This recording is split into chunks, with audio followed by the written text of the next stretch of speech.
Hello, I wanted to do another unboxing video.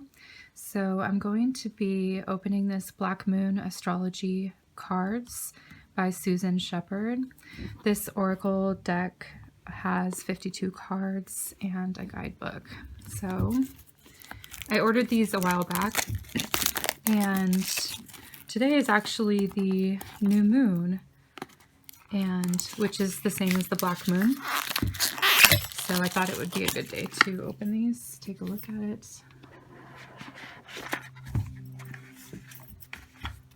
Right. Okay, so here's the book. Table of contents. It looks like there are some spreads that are offered. Planetary Spread, that might be fun to do. Course of action spread. Talks about the sun, the planets, Jupiter, Mercury, the signs. Okay, great. Let's get into the cards. These up here. Okay, so the first card, it looks like this is the sun. It says Spirit. There's the glyph of the sun here. And the next card is the moon.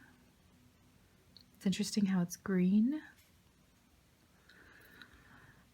You have the full moon and then the phases of the moon here on either side. Okay, Mercury. Mercury's green. I guess this is like an aqua color. It has like kind of a blue-green to it, but I feel like it's mostly green colors.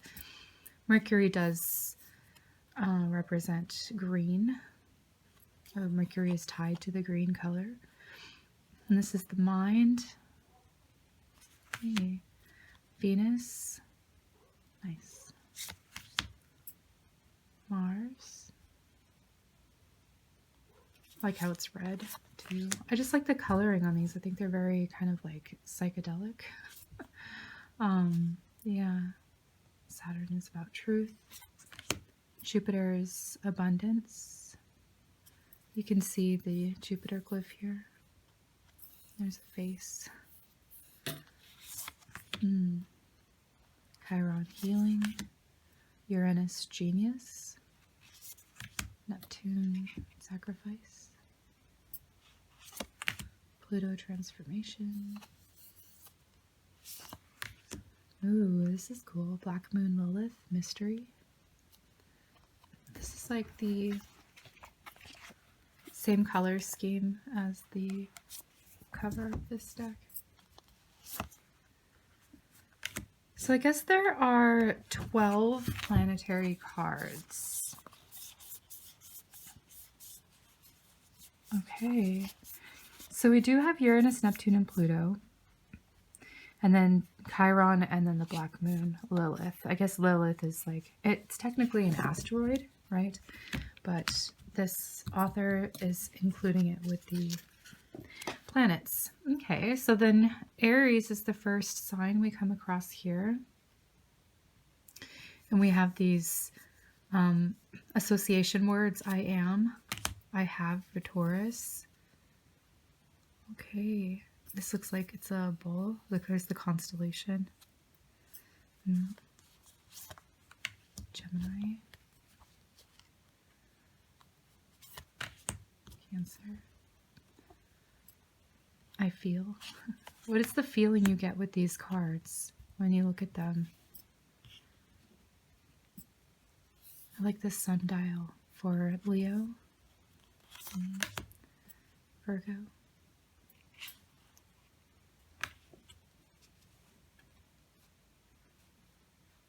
Libra. There's the Scorpio card. Sagittarius. Okay, so this is the cover of the deck, the Sagittarius card. I see. Okay. Capricorn. I wonder why Sagittarius out of all of the signs to put on the cover. Okay. Aquarius. Pisces. Okay, so now we're getting into the houses. We have 12 houses, I believe. First house is the body. Second house is owning. That's cool. I like the coins on this. Third house messages. Okay. Fourth house roots. Creativity. Nice. Sixth house. Routine. Seventh house. Partnerships. Eighth house.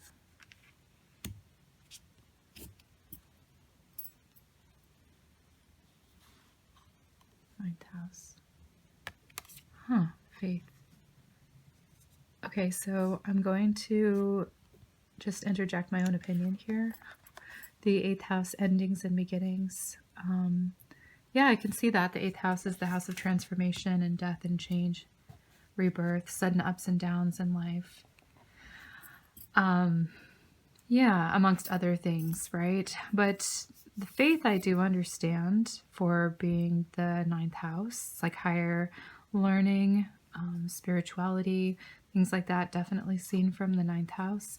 But the palmistry and the Ouija board definitely feel like eighth house occult mediumship. So that's like the difference between the different divinatory, like divination styles, like the occults, and the ninth house is being faith, yes, but I feel like the images would go well here and maybe like in the eighth house.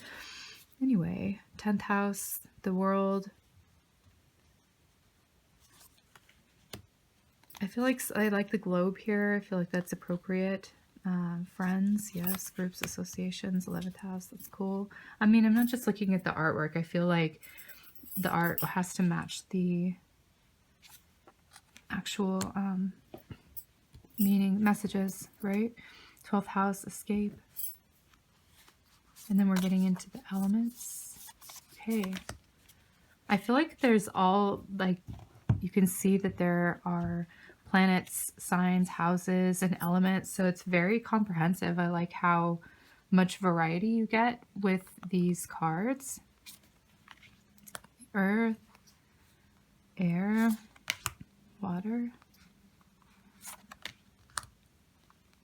The North Node. Okay, so these are these nodes in Vedic astrology are planets. So the North Node is Rahu, South Node is Ketu. But I guess in Western astrology, they're just like points, right? So the North Node goes towards life's purpose. South Node is life's debts. Interesting. I'm actually trying to make out what's on this picture, this image. It kind of looks like an elephant, but maybe that's my imagination. I actually can't tell what this is of. It looks like this is like a serpent here, an angel. Okay, moving on. Lunar Eclipse. Okay. Solar Eclipse. Part of fortune. Okay, so this is definitely, we see this in Western astrology. Okay, increase points. So the luminaries events are the lunar and solar eclipses. We have the nodes, the part of fortune. And then we've got, looks like aspects are coming in here. Okay, grand trine. So there's like a trine aspect, blessings. Cross, grand cross. Okay, so basically square between 4 planets. A yod. I think this is like a quincunx or something. Inconjunct.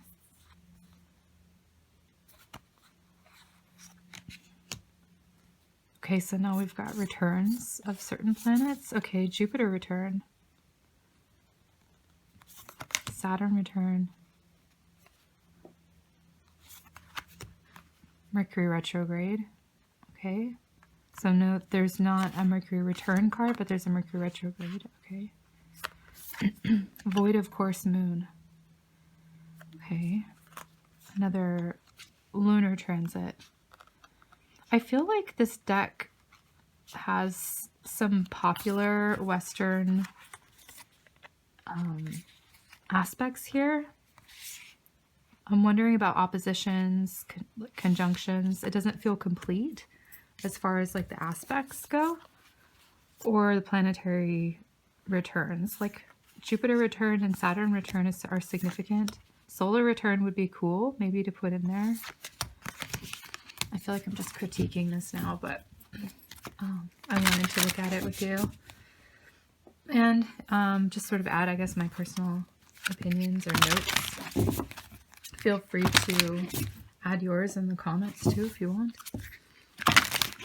I like this deck. I think the way it shuffles, the way it feels, the size of the cards.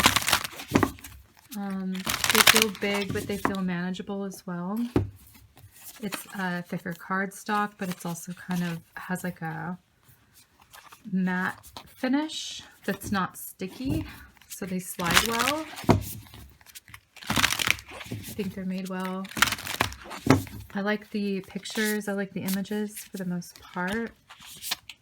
I do come from a background to Western astrology, so I recognize all of these sort of popular terms that the author included.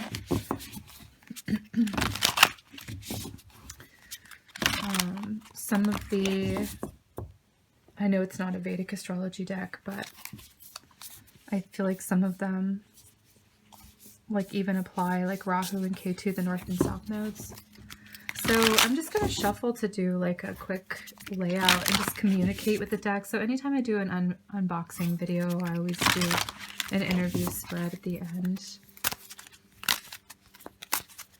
So the first card is going to be like, okay, me talking to the deck of Black Moon Astrology cards. So what is your energy most like? And then I guess the second card is tell me about your greatest strength. And then the third would be greatest weakness. And then the relationship between the reader and the deck itself. And then a message for the reader. So let's do that. Okay.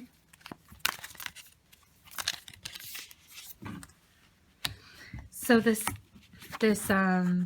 deck is mostly like Capricorn, and I had in the back of my mind almost that the Sagittarius card would come up, just because the cover was used for that image.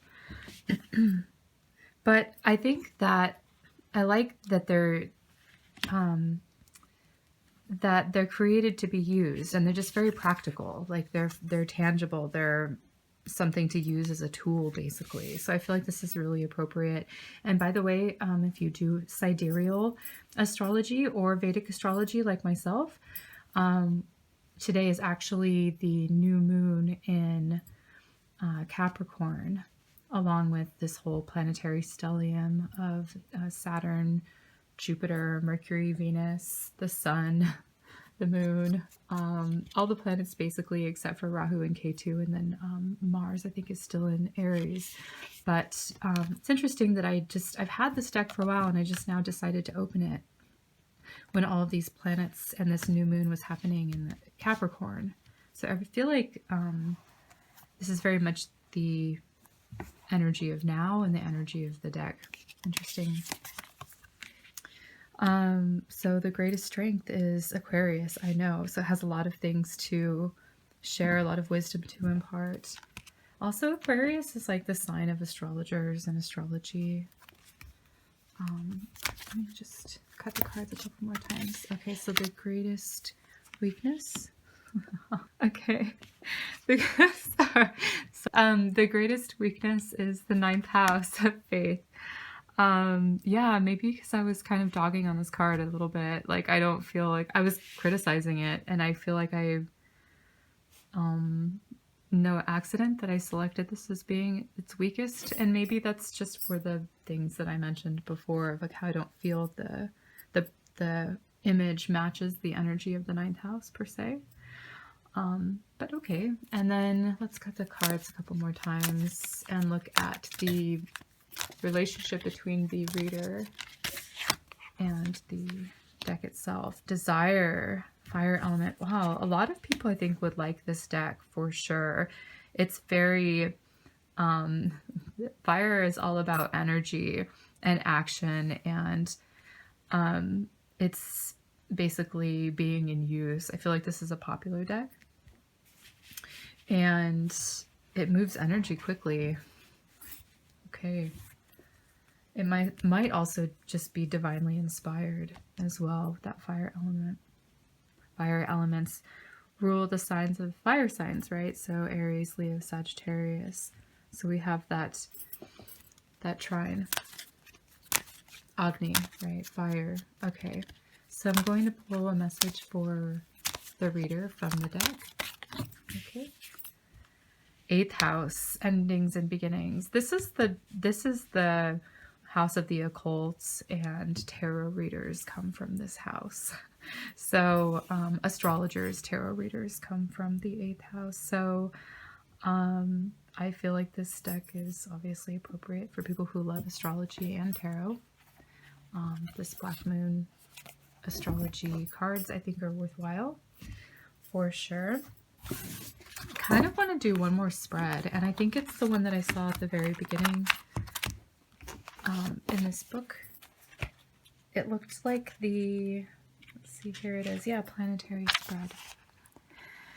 So maybe we can do this together. This spread is good for determining the pros and cons of a situation. Shuffle the deck as you ask your question, then place the cards counterclockwise, starting with the Jupiter position, then the Moon, Saturn, Sun positions respectively.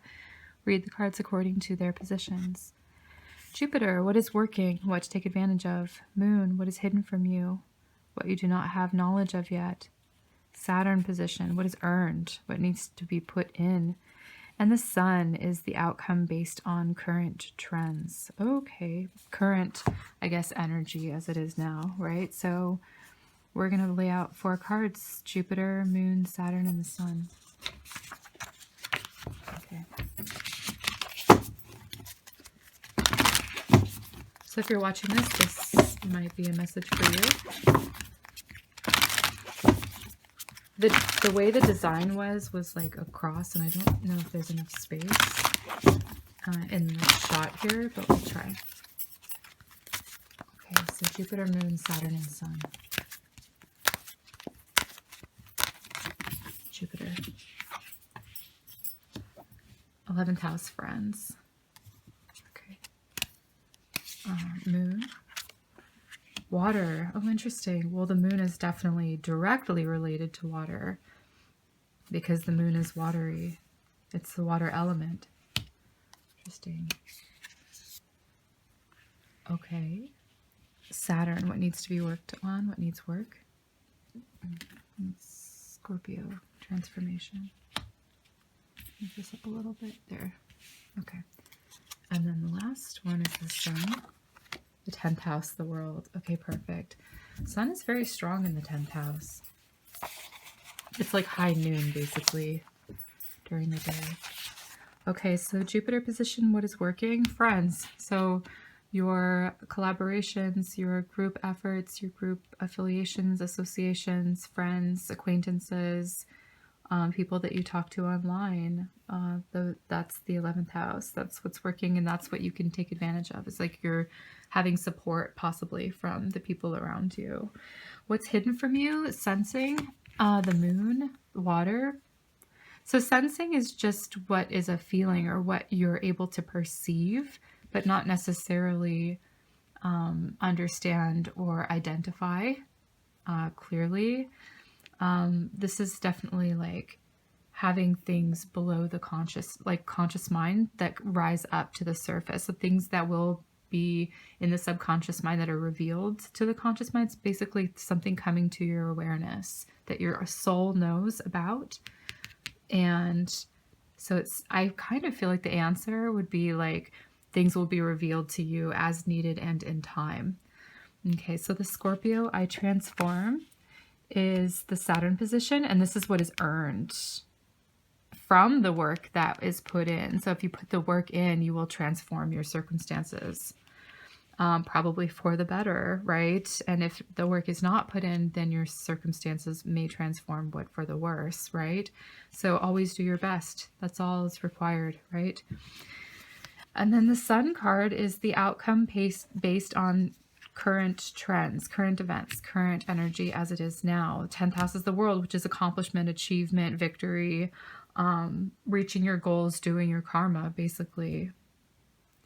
I like this spread. I'm going to use this often. I feel like I'm going to use this deck often as well. Let me know if you guys liked it. If you're thinking about getting this deck,